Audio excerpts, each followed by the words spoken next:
Assalamualaikum warahmatullahi wabarakatuh. Salam sejahtera untuk kita semua. Mudah-mudahan hari ini selalu dalam keadaan sehat walafiat dan kita masih bisa melaksanakan salah satu kewajiban dan kebutuhan kita, yaitu belajar dalam rangka meningkatkan kompetensi dan kualitas pribadi kita. Ya. Selamat berjumpa kembali dengan Bapak Ahmad Syafi'i dalam kegiatan MPLS, ya, masa pengenalan lingkungan sekolah di tahun pelajaran 2021-2022. Ya, hari ini Bapak akan sampaikan materi berkaitan dengan kurikulum SMP Negeri 1 Curu. Ya. Nah, sebelum kita membahas kurikulum SMP Negeri 1 Curu, tidak ada salahnya kami sampaikan berkaitan dengan visi dan misi SMP Negeri 1 Curu. Apa visi dan misi SMP Negeri 1 Curu? Ya. Lebih dahulu Bapak sampaikan bahwa visi itu adalah merupakan tujuan jangka panjang atau cita-citanya SMP Negeri 1 Curu setelah peserta didik menempuh pendidikan selama kurang lebih 3 tahun di SMP Negeri 1 Curu. Apa visinya? Visinya adalah menghasilkan lulusan yang berakhlak mulia, cerdas, sehat, dan terampil. Nah, akhlak mulia ini menjadi harga mati bagi manusia seutuhnya, ya. Karena tanpa akhlak, cenderung manusia akan lahir menjadi lebih rendah kedudukannya dibandingkan dengan hewan. Tapi dengan akhlak mulia, manusia akan menjadi orang yang lebih mulia dari malaikat. Ya, maka ini menjadi cita-cita SMP Negeri 1 Curu. Selain itu juga, ya, bahwa kami berharap Ananda setelah menempuh pendidikan selama 3 tahun di SMP Negeri 1 Curug menjadi orang-orang yang cerdas. Orang-orang yang cerdas secara intelektual, cerdas secara emosional, terlebih cerdas secara spiritualnya. Lalu juga menjadi orang-orang yang sehat, ya, sehat jasmani dan rohani. Dan juga yang terakhir menjadi orang-orang yang terampil mengaplikasikan berbagai ilmu yang diperoleh dari hasil belajar kalian selama 3 tahun, ya. Kemudian visi ini, ya, kita akan terjemahkan ke dalam misi. Ya, misi itu adalah proses penguraian dari visi tadi. Nah, misi yang pertama adalah membentuk pribadi yang bertakwa, jujur, santun, dan arif. Ya, kaitannya bertakwa ini, ya, di visi yang pertama ini implementasi dari akhlak mulia. Akhlak mulia ini tercermin dari orang-orang yang bertakwa, yang menjalankan perintah agama dan keyakinan masing-masing. Ya, kemudian juga menjadi orang-orang yang jujur, yang santun, dan arif. Yang kedua, ya, diharapkan nanti kalian setelah menempuh pendidikan di SMP Negeri 1 Curug juga mampu mengaktualisasi pola berpikir yang efektif, kreatif, dan inovatif. Efektif tepat sasaran, kreatif berkaitan dengan karya, dan inovasi juga sama berkaitan dengan karya kreasi kalian yang mampu membedakan dan menjadi ciri khas. Wow, ini karya A, karya B, ya, dan seterusnya. Misi yang ketiga adalah membentuk generasi yang peduli terhadap lingkungan, disiplin, bertanggung jawab, demokratis, dan cinta tanah air. Ini misinya. Ya, di zaman sekarang, di zaman teknologi canggih, gadget, ya, di zaman gadget, di zaman revolusi industri sudah 5.0, ya, 5.0. Kalian tentunya dikondisikan secara alami menjadi orang-orang yang seolah-olah individualis, ya, individualis karena setiap saat bermain dengan gadget. Maka ayo kita tingkatkan kepedulian terhadap lingkungan. Selain itu juga kita berharap bahwa kalian menjadi orang-orang yang disiplin, ya. Disiplin itu mampu menempatkan perilaku di dalam waktu-waktu tertentu. Kapan kita belajar, kapan kita bermain, kapan kita waktunya istirahat, dan seterusnya. Ya, kemudian juga mampu bertanggung jawab baik terhadap tugas-tugas belajar maupun tugas-tugas yang diamanahkan di rumah. Ya, menjadi orang yang demokratis dan cinta tanah air. Lalu mampu menerapkan ilmu dan teknologi dalam bidang kewirausahaan dengan prinsip bekerja keras, mandiri, dan percaya diri. Ini misinya. Ya, ketika misi ini tercapai, maka secara tidak langsung visi pun akan tercapai. Moto SMP Negeri 1 Curug, ini moto SMP Negeri 1 Curug, cerdas. Ya, cerdas. Dan ini juga tertuang di dalam visi SMP Negeri 1 Curug. Apa sih cerdas? Cerdas itu adalah akronim dari cakap, ya, edukatif. Cakap edukatif artinya dari cakap adalah kalian harus mampu terampil melakukan pengalaman-pengalaman belajar. Ketika memperoleh ilmu A, kalian mampu menerapkan ilmu A tersebut. Edukatif, kita insya Allah akan mengedepankan proses edukasi, proses pendidikan. Ya, jadi ketika proses belajar kita langsung tidak menunjuk harus jawabannya A, tidak ya, tapi dalam proses edukasi, proses pembimbingan, ya, proses pelatihan dan lain sebagainya. Responsif. Nah, kalian pun harus menjadi siswa-siswa yang responsif. Responsif dalam apa? Dalam berbagai proses pembelajaran, terutama tugas-tugas atau informasi-informasi yang disampaikan oleh wali kelas, oleh gurunya, oleh sekolah. Dinamis, ya. Dinamis artinya tidak kaku. Kalian fleksibel menempatkan perilaku, menempatkan posisi, ya. Tidak serta-merta harus A ya A, tidak. Tapi lihat situasi dan kondisi. Ya, fleksibel saja. Amanah. Nah, sekarang kalian secara tidak langsung diamanahkan oleh orang tua di rumah untuk menempuh pendidikan yang diselenggarakan di SMP Negeri 1 Curug.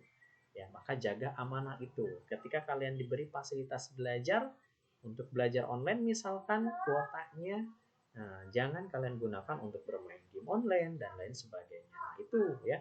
Kalau kita diberikan kuota untuk belajar tapi kita menggunakan untuk hal yang lain, berarti kita tidak amanah. Sportif. Ya, sportif ini adalah suatu sikap, ya, lapang dada, ya, menerima ketika situasi dan kondisi tertentu tidak sesuai dengan keinginan dan kehendak kita. Nah, kita bersabar, kita berlapang dada. Nah, ini adalah moto SMP Negeri 1 Curug, cerdas, cakap, edukatif, responsif, dinamis, amanah, dan sportif. Ya. Nah, cerdas ini nanti ada di Mars SMP Negeri 1 Curug. Baik, setelah kalian mengetahui visi, misi, dan moto SMP Negeri 1 Curug, barulah kita harus mengenal kurikulum. Apa sih kurikulum?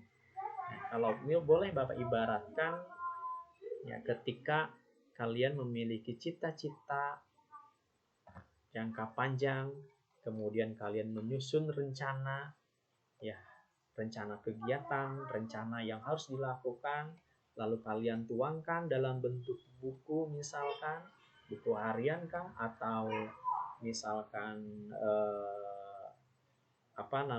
semacam catatan harian, ya, yang dibukukan, itu namanya kurikulum. Nah, dalam hal ini yang dimaksud dengan kurikulum adalah pedoman atau acuan dalam pelaksanaan proses pendidikan.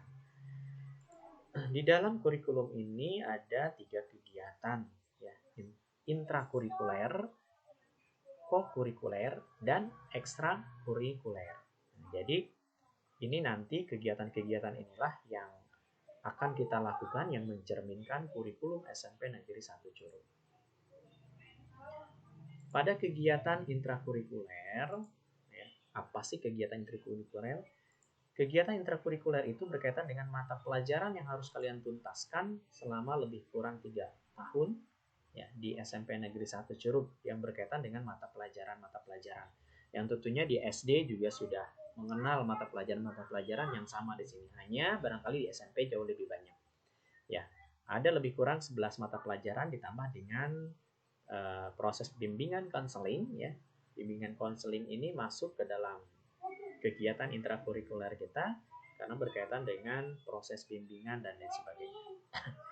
Nah, mata pelajaran ini tentunya tidak serta-merta kalian terima pendidikan agama harus ngapain tuh mata pelajaran ini. Nah, tentunya nanti akan kami proses melalui proses pembelajaran. Ya, proses pembelajarannya seperti apa? Di masa pandemi ini kita akan melaksanakan proses pembelajaran menggunakan model blended learning, yaitu perpaduan antara daring dan luring. Ya. Lalu aplikasi yang kita gunakan adalah Google Classroom, bisa WA Group, bisa juga LMS lainnya sesuai dengan kebutuhan para guru dalam menyampaikan materi-materi pelajaran ini, dan disesuaikan dengan ketersediaan perangkat yang dimiliki oleh peserta didik.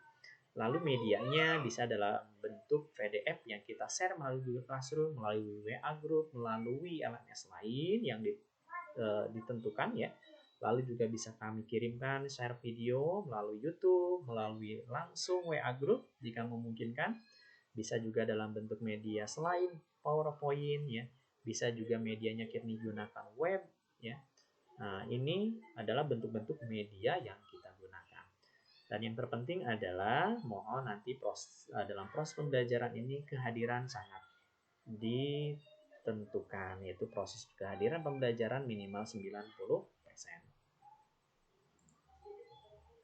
Nah, ketika proses pembelajaran ini berlangsung tentunya perlu ada evaluasi, yaitu proses penilaian. Bagaimana proses penilaian yang terjadi?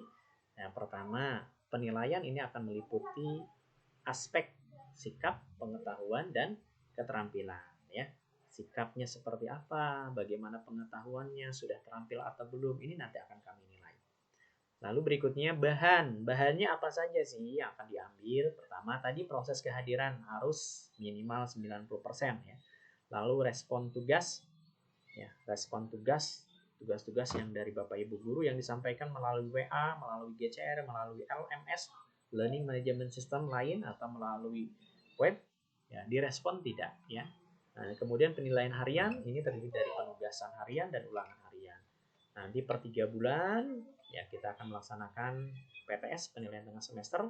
Lalu di akhir semester ada PAS atau PAT. Lalu juga dalam prakteknya nanti ya ada mata pelajaran yang mengedepankan praktik maupun tugas proyek. Nah, modanya kita akan menggunakan moda CBT ya. Computer based test berbasis komputer, berbasis online ya, atau juga aplikasi penilaian yang lain ya, yang online.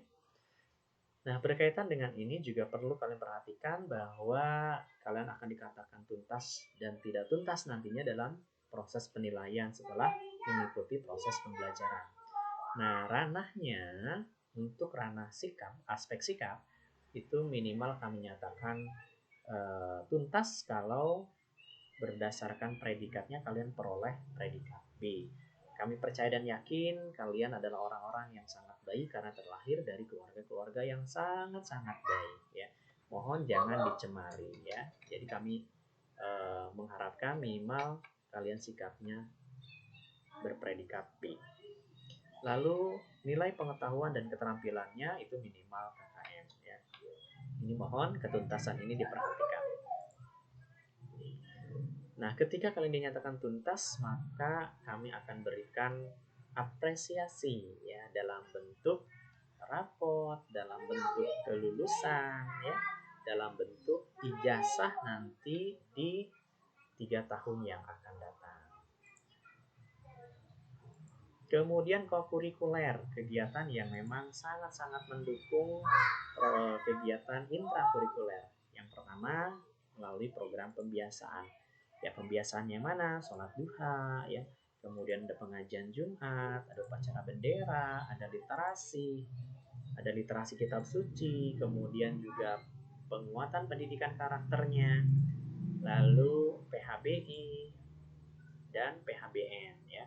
Nah, ini nanti mudah-mudahan programnya di masa pandemi ini masih bisa tetap kita laksanakan secara daring maupun dalam kondisi tertentu kita laksanakan secara tatap muka. Kemudian juga ada bimbingan mental ya. Nah, di masa sebelum pandemi kita sering mengadakan latihan dasar kepemimpinan bagi para siswa yang ingin menjadi calon-calon pemimpin di masa yang akan datang ya. Nah, tentunya LDK ini sangat bermanfaat dalam mengasah jiwa kepemimpinan para peserta didik. Kemudian juga kita akan laksanakan proses pendidikan kepramukaan wajib bagi seluruh siswa. Ya, ini kalian harus bisa membedakan antara pendidikan kepramukaan dengan ekskul pramuka. Ya, kalau pendidikan pramukaan wajib untuk seluruh siswa, kalau ekstrakurikuler itu hanya bagi yang berminat dan memiliki bakat di sana. Kemudian training motivasi dalam rangka mencas diri, mencas jiwa, membangkitkan semangat. Ya, baik semangat belajar, semangat mencapai cita-cita. Ya, kami biasanya mengadakan training motivasi. Lalu berikutnya outing class, bisa dalam bentuk studi wisata, ya, mengunjungi objek-objek sejarah yang erat kaitannya dengan mata pelajaran IPS misalkan, atau mengunjungi museum-museum yang erat kaitannya dengan mata pelajaran IPA, ya. Bisa juga mata pelajaran yang terintegrasi di dalamnya. Lalu kami juga biasa mengadakan outbound, ya, untuk kelas 7 biasanya sebelum masa pandemi. Nah, nanti mungkin teknisnya seperti apa dan bagaimana agar outing kelas ini bisa tetap terlaksana dalam rangka kegiatan kokurikulernya bisa kita laksanakan. Di dalam proses pengembangan minat dan bakat, kami juga menyediakan kegiatan ekstrakurikuler.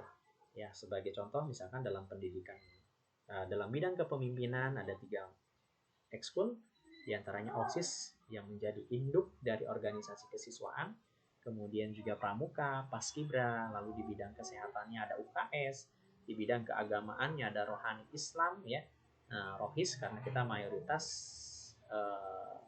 beragama Islam, ya. Tapi kami juga sangat menganjurkan bagi yang non-muslim di luar agama Islam dapat mengikuti kegiatan ekstrakurikuler di bidang keagamaan masing-masing.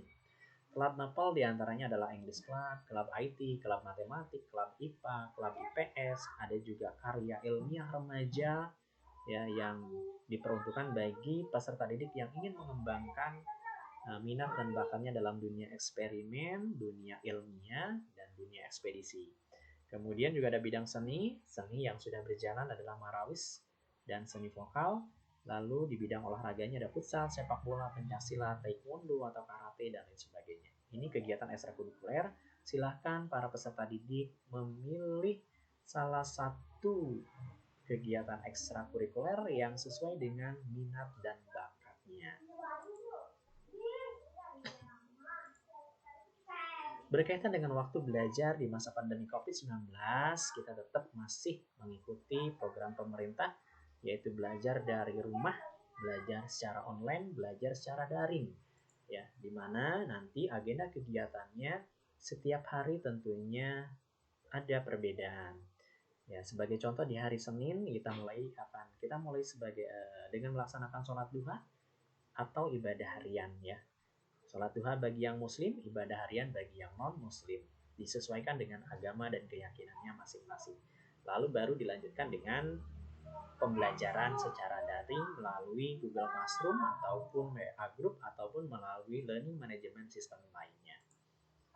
Di hari Selasanya akan kita mulai dengan sholat duha, dilanjutkan dengan literasi dan KBM, ya, PJJ.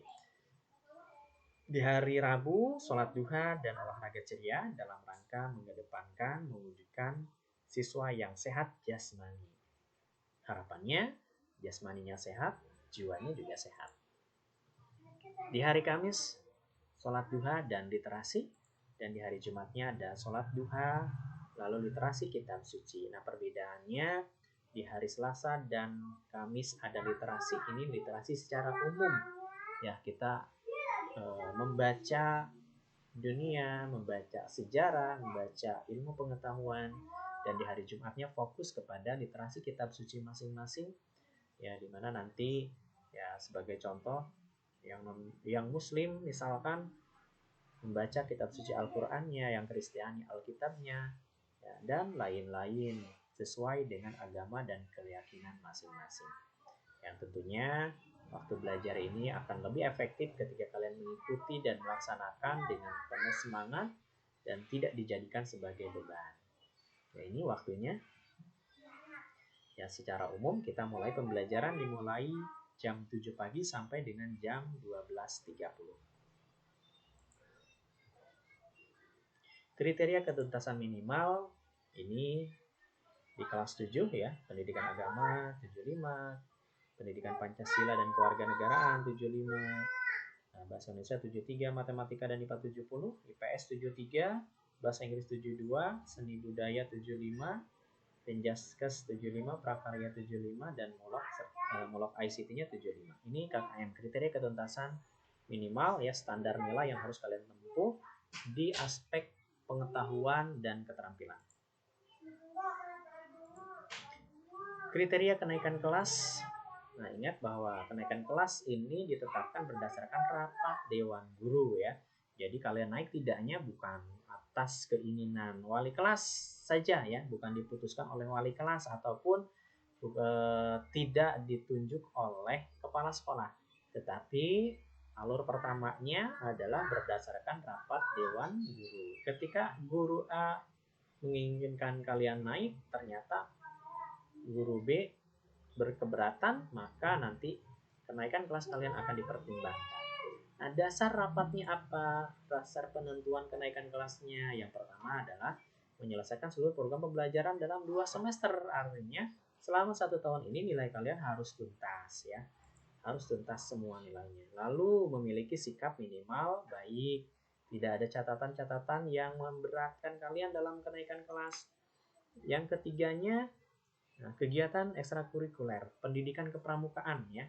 Pendidikan kepramukaan ini adalah kokurikulernya ya.